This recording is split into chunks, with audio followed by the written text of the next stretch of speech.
Where did you start to really look at post being in the military and set some goals for like where did some of those distinctions or values start to become important for you that define you moving into what you're doing now? How did you start to set some of those goals? Yes, I mean, one of the first goals I set is I want to be a professional bodybuilder. You know, I want to be the guy on the front of a fitness magazine. I want to be the guy who's standing on the Olympia stage holding a trophy that all of these other youthful men look up to and aspire to be like. You know, because I didn't really have a role model growing up, but I wanted to be a role model. You know, I wanted to be seen as important. So that was my first goal, was I want to become an IFBB professional bodybuilder. And then from there, I want to build my online, you know, coaching or my preparation coaching business. And that's where I really set my first goal in fitness. You know, I ended up going to a different organization, getting a pro card with Global Bodybuilding Organization, and then going back to compete with the NPC, winning a show. And then right before going to the IFBB Pro Qualifier, I had leaned on a granite counter when I was a trainer at a corporate gym, and it was installed improperly. So when I leaned on the counter, it snapped off, tore my whole hand open. Oh, jeez. Yeah.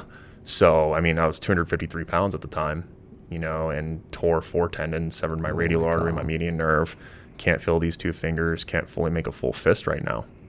And my goals had to seriously be reevaluated at that time.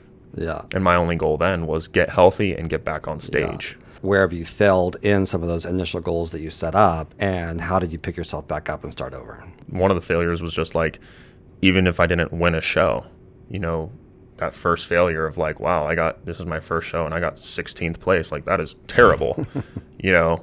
And that's when I really had to reevaluate, like, okay, well, what do I need to do to improve? And a lot of that was based on feedback of other people, feedback of judges. Of course, it being a very subjective sport, you know, I got the subjective opinions of people, but took the feedback well, applied it, and then ended up going back and then winning the next. What were some of the thoughts that you were having about yourself at that time when you first failed? Man, like, oh, I don't look good. These other guys look better than me.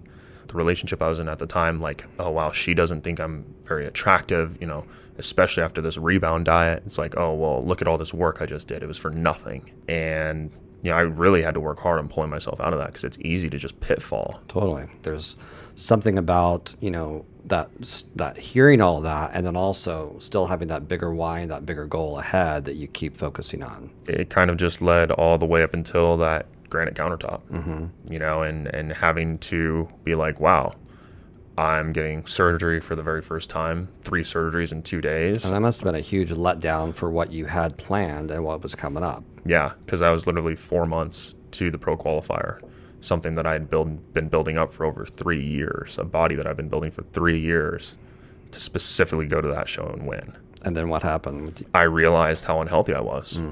Like, mentally, physically, or both. Spiritually? Okay. Yeah, completely, in all different avenues. Okay. You know, mentally, because after my accident, like being in a little sling or a cast like this, and not being able to use my dominant hand, having to learn how to write with my left hand, having to learn how to brush my teeth with my left hand, and do the most simple tasks, being such a big, strong guy, crippled me. Yeah, what would you say if you were to choose one word inside of that was the lesson for all of that? What would be one word that would describe that? Humility.